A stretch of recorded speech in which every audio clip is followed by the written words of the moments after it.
اغفر لي ولوالدي ولمن دخل بيتي.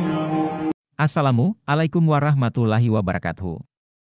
Jumpa kembali dengan Hijrah Riau TV. Pada pertemuan kali ini kita akan membahas 3 perkara yang selalu dianggap tak boleh bagi muslimah haid. Jangan di-skip, simak sampai habis agar tak gagal paham.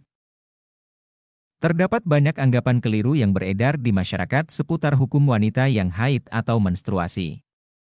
Apa saja anggapan yang diyakini sebagian masyarakat, dan ternyata faktanya tidak sedemikian rupa.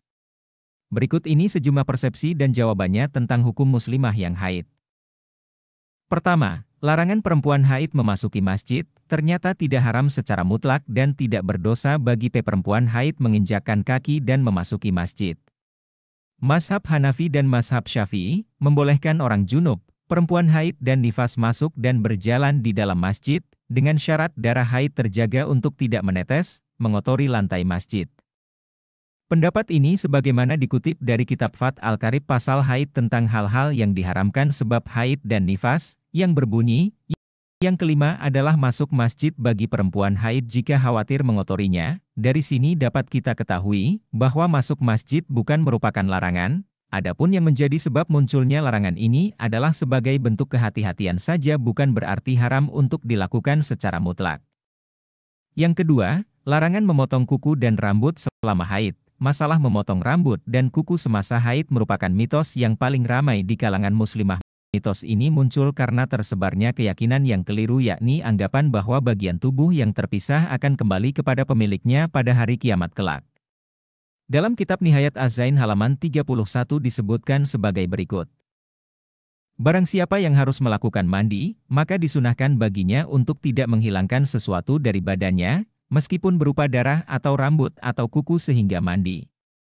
Karena setiap bagian badan akan kembali kepadanya di akhirat. Maka andai kata dia menghilangkannya sebelum mandi, akan kembali pada tanggungan hadats besar untuk memukul dengan keras orang tersebut. Namun Ibnu Taimiyah dalam Majmu' Al-Fatawa mengisyaratkan kepada hadits Aisyah radhiyallahu anhu, ketika beliau dalam kondisi haid pada saat haji wada, Rasulullah Shallallahu alaihi wasallam bersabda kepadanya, bukalah gelung rambutmu dan sisirlah, ketika mandi, kemudian berniatlah, berihram, untuk haji dan tinggalkanlah umrah. HR Imam Bukhari, 1556, Imam Muslim, 1211. Ketiga, darah haid adalah kotor. Singkatnya, haid adalah proses luluhnya sel telur matang yang tidak terbuahi, maka haid bukanlah darah kotor.